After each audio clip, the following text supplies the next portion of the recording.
Thanks for watching. That was a joke, right? Yes, quad. Oh, thank you. So, you know that Fani Willis who is caught being completely unethical, lying? By the way, the Georgia Supreme, that they're prosecuting Trump over his election chicanery, I guess. They're the most corrupt people in the world. Of course they are. So Fani Willis has already been outed, lied on under oath, lied about her relationship with the guy she hired. She hired this guy, Nathan Wade, who visited the White House before his investigation along with Willis, before his investigation into Trump. Fani Willis paid him hundreds of thousands of dollars, more than double what the other prosecutors made. Why? Because they were having an affair. He billed her office for ridiculous stuff like drafting memos that don't even exist. He took her on lavish vacations and claimed she paid him back in cash. She hired her lover with multiple witnesses testifying they began dating before the investigation. Her staff made up to $175,000 a year and couldn't work private practice. But Wade, her lover, made over $700,000 and continued to work his private practice. Wade had never prosecuted a felony before the Donald Trump prosecution. So why do I bring this up? Because he did an interview.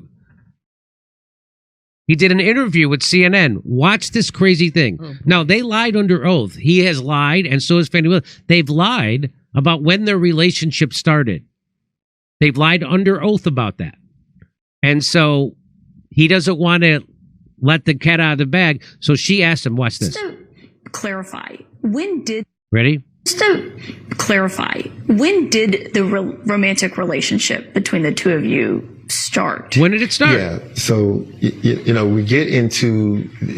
There's been this effort to say that, okay, these exact dates are at issue, and these exact dates are... I'm getting signaled here.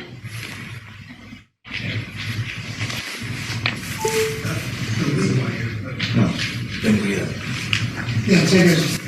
What? Off mic for a second? Yes. Okay. Whoa, I'm getting... Keep rolling. Don't stop down there. This is the prosecutor, the guy prosecuting Trump. There was Fani Willis and this guy. And he can't answer a simple question. He has to stop the interview, get up, take his microphone off, and watch what they do. Wait, I'm getting signaled. I'm getting signaled. I can't answer. I shouldn't answer this question. Watch what happens. They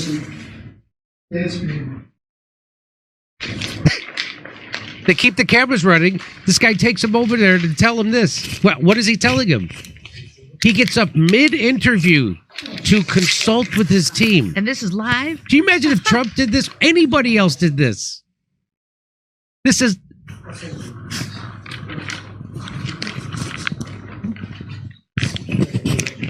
good? Yeah, good. Okay, we're good. Okay, good. We asked. Everything okay? Yeah.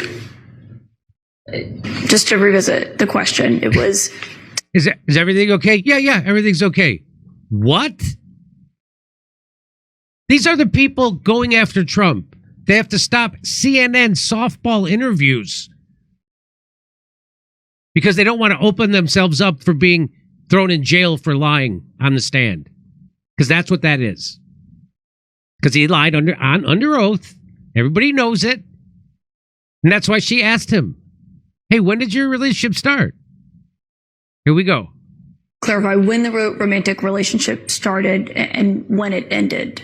Sure. So, you know, I believe that the public has, through the testimony and other interviews, the public has a clear snapshot that this is clearly just a distraction.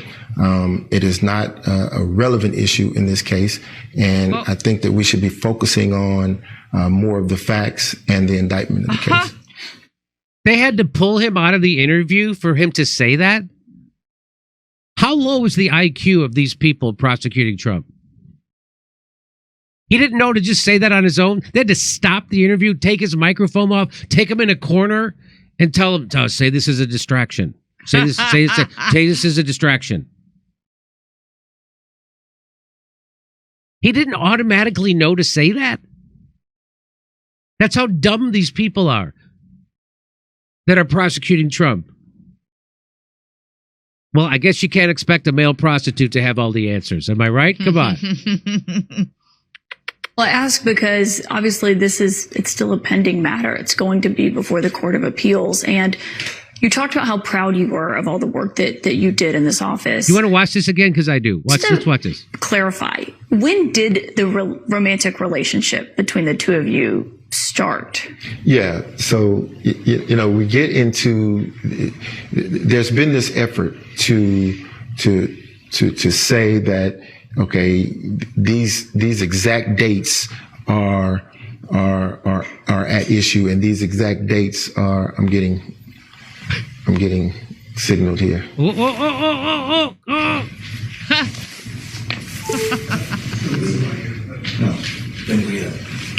Yeah, take it. You want to go off mic for a second? Yes. Okay. Keep rolling? Yeah, keep rolling. Don't stop now.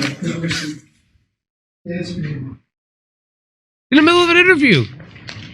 First question. When did it start? Whoa!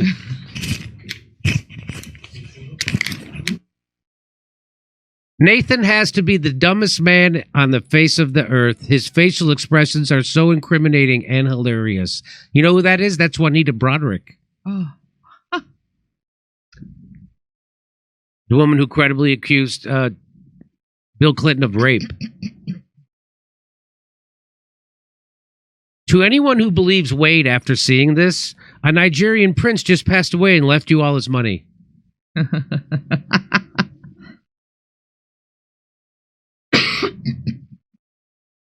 And here's why this is important.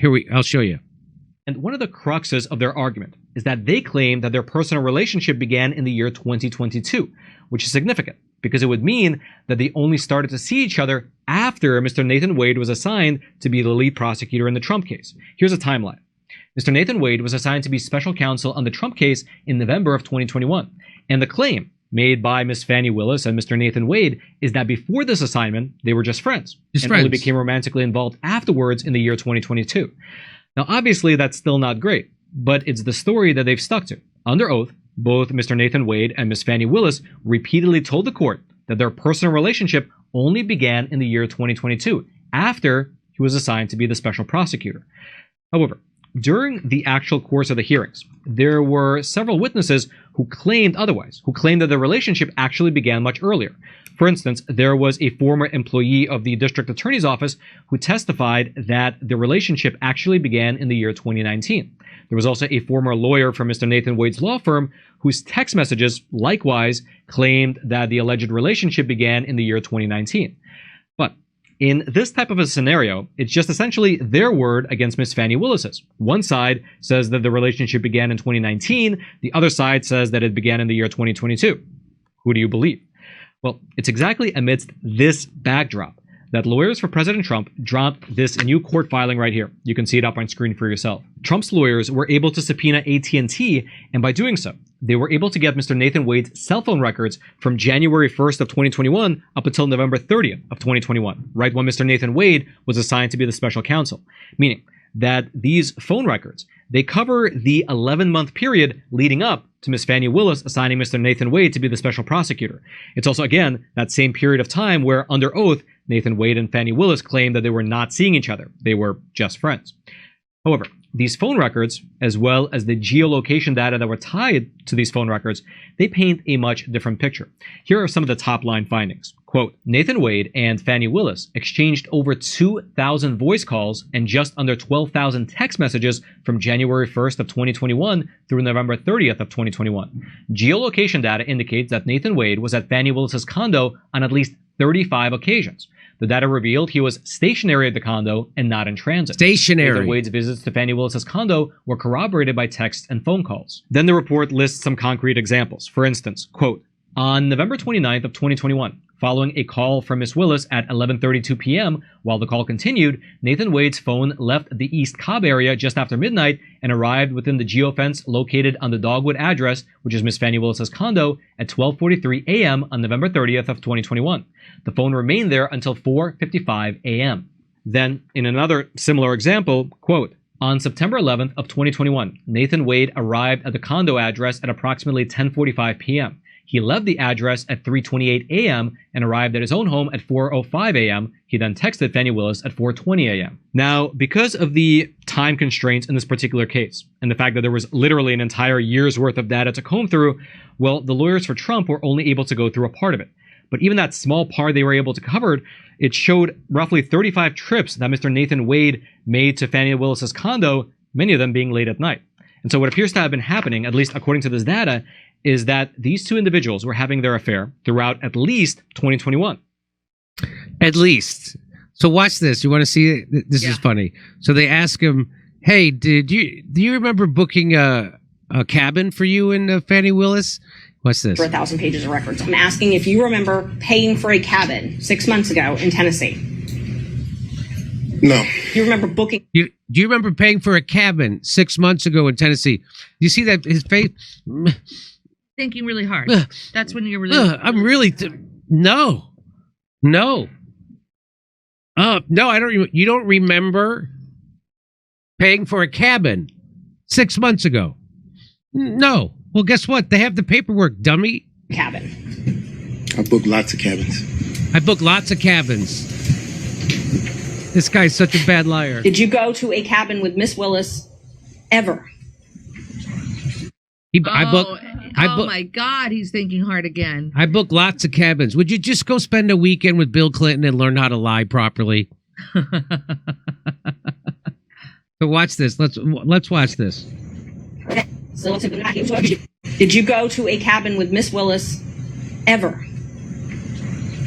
Ever? Ever.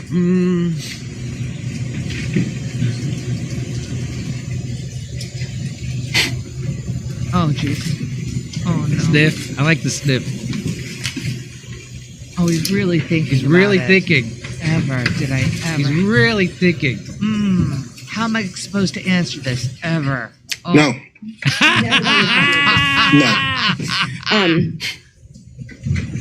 You ever gone to Tennessee with Miss Willis?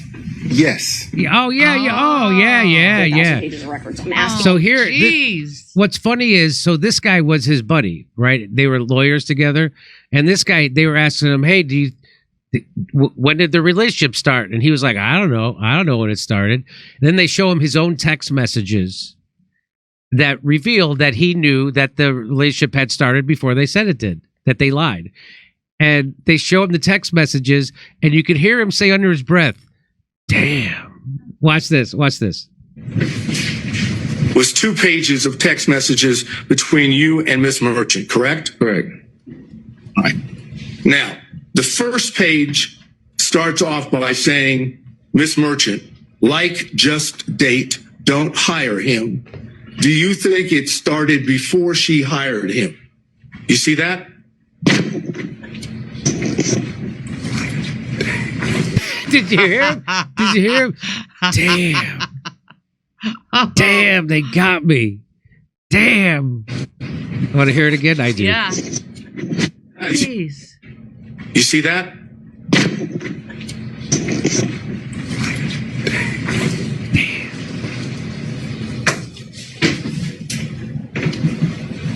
Yes, I see it. Yes, yeah, I see it. God damn it. So these people are big liars. And here's a funny thing. So here's the woman, Fannie Willis, who hired that guy. And here she is making a big deal about how she will never date some, because her predecessor in her office got caught having affairs with people in his office. And so here's what she said about it. It is saddening to me if young women felt like they came to work and they were, one, even judged for being a woman, but two, if certainly they felt uncomfortable within the workplace. Mm-hmm. That will not be something that is allowed on my watch. Supervisors under my leadership that are not encouraging and building up my staff will not be supervisors long in my administration. And I certainly will not be choosing people to date that work under me. Let me just say that. We'll just say that. That's exactly what she did. She was dating a guy since 2019, And when she got the job, she immediately hired him, paid him triple what everybody else was being paid. They took trips all over the world. And then she lied that she said, I paid him back in cash.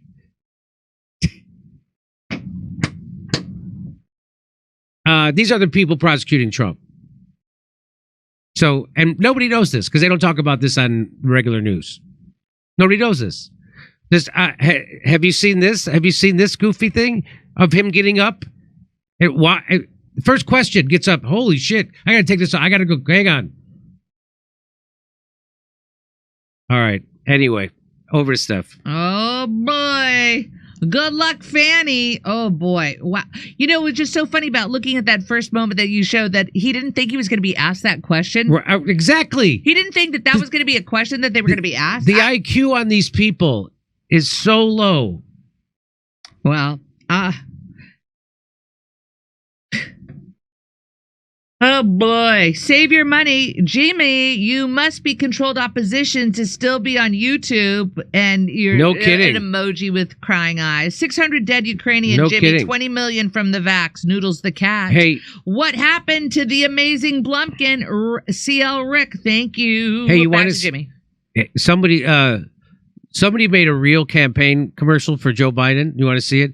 This is if Joe Biden had a truthful, actual campaign commercial that reflected his actions.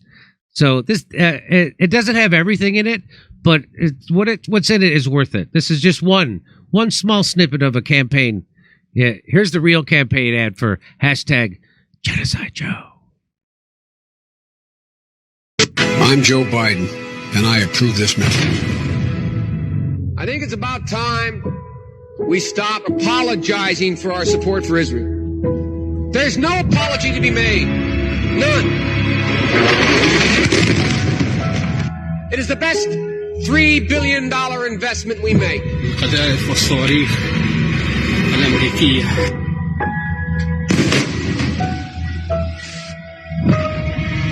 مصروف ضد USA. شنو أمريكي؟ USA. Were there not an Israel, the United States of America would have to invent an Israel.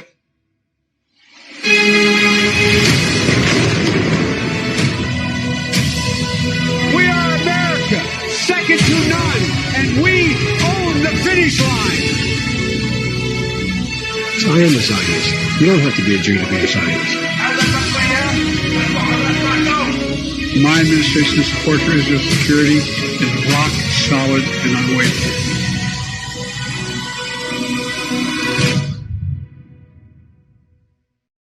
I like the blood splatter at the end. That's my favorite part. The blood splatter. Anyway, I just wanted to show you that as if they actually did truthful campaign ads, that they'd look more like that. They'd look more like that. Okay, over to stuff. So depressing. Drove in my mom's neighborhood, and a new family moved in, and in the windows are two signs, Harris Biden. Ah! How could you? Who are you in this year? How are you still okay with Joe Biden and Kamala Harris? I don't understand. That takes a real kind of different, dumb. DJQ, the Pope is taking 33 orphans from Gaza. This is being reported on Arab media. Please talk about this, DJQ. Gonzo, can you make it so the resolution on Rumble can go down to 240? Cell signals here are garbage. I don't know what that means, Gonzo. Can you make it so the resolution on Rumble could go down to 240? Cell signals here are garbage. Brother Daniel, Jimmy, you said Colbert was a top 2 comedic disappointment. I agree, but who is the other top disappointment? Brother Daniel. Stand by. I'll ask him for you, brother. In betweener, give Whoopi some There's credit. A lot of people in the number 1 slot. Yeah, there's a lot, it turns out. Give Whoopi. John Stewart's one of them. Oh, John Stewart. Give Whoopi Goldberg credit where it's due. She correctly said the Holocaust was an example of white-on-white hate crime. Fernandez met you's staff at the Zephyr. I was the guy in the chair. I was so starstruck by Jimmy, but didn't get a chance to meet him nor Kerp. Next time. All right, Fernandez. I know you, Fernandez. But you were right by him the whole time. You had the perfect seat right by Jimmy. All right. Thank you, Fernandez. Reach out to Ashton Forbes. MH370, Truth is Here. Jamal. Jimmy and Max, thank you for a great show in Rutherford, New Jersey. Great to see you again, Jimmy. And that was Reverend Edmund. When Bill Clinton said, I did not have sexual relationships with that woman, he was referring to Hillary. Funny. We need to find and understand the common denominator to all this behavior. Why do people do this? Where is it coming from? SS. Back to Jimmy. So... C'è la luna, mezza mare, mamma mia, mi maradare. Figli mia, cutterare, mamma mia, pensaccia tu. Sitte non...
If I were Rabbi Shmuley and diddle-diddle-diddle-diddle-diddle-dum, all day long I'd diddle little bums. If I were a Shmuley man, I'd peddle all my dildos, dreidel dildos, selling dildos with my daughter and her mum.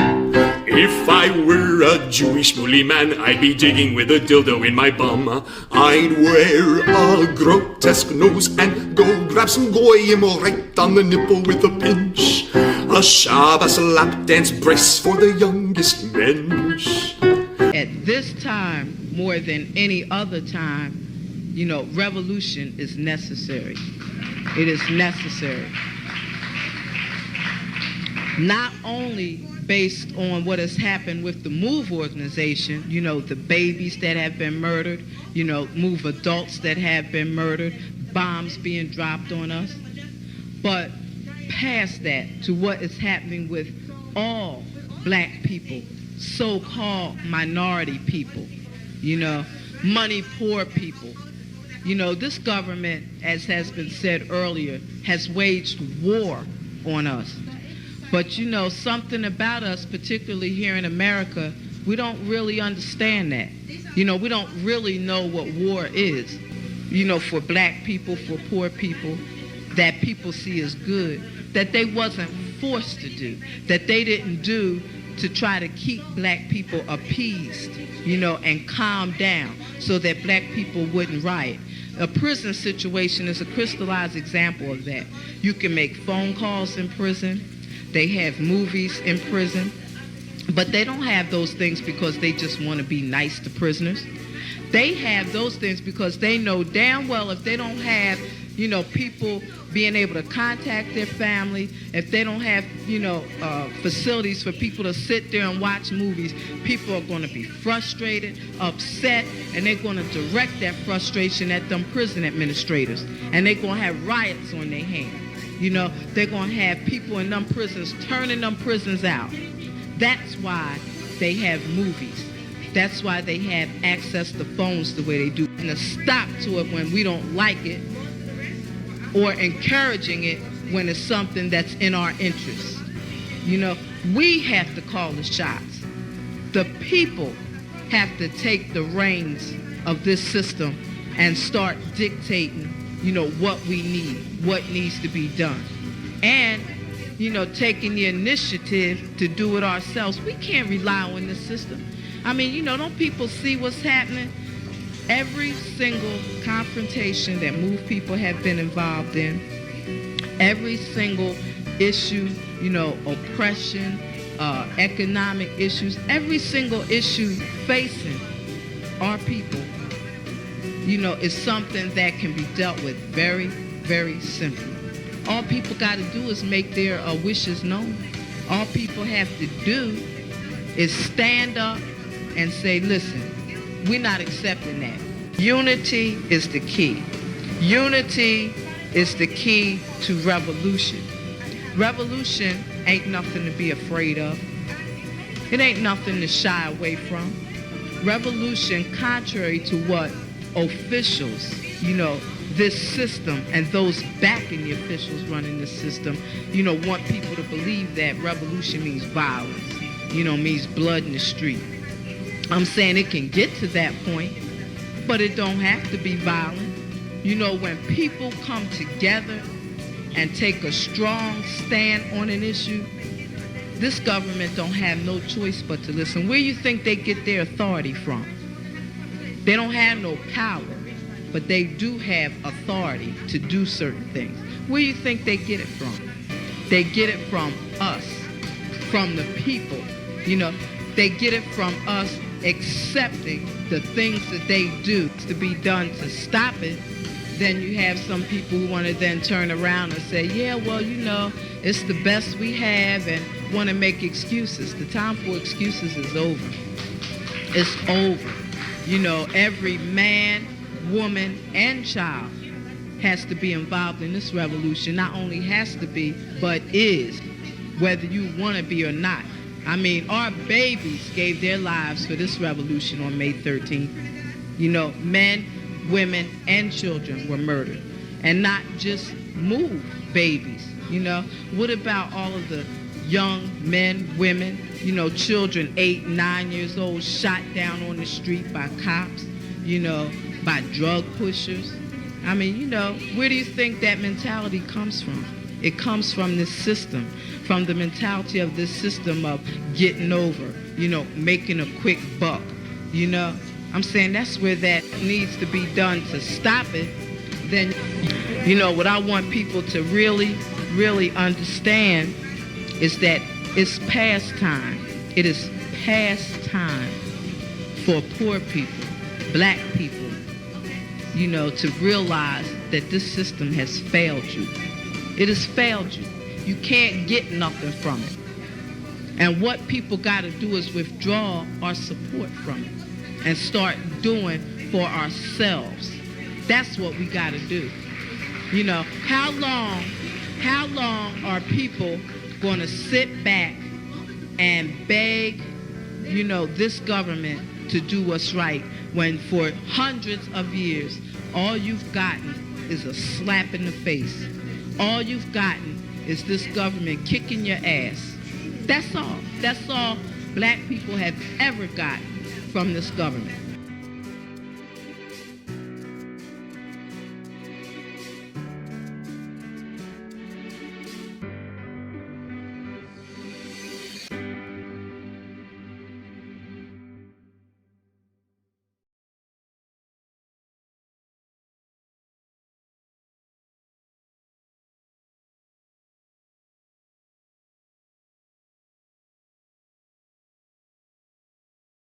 Hey, thanks for checking out our YouTube channel. Subscribe by clicking on that button down there for more AM Joy and the rest of MSNBC. And click on any of the videos right here to watch the latest interviews and highlights. And you can get more videos from MSNBC for free every day with our newsletters. Just visit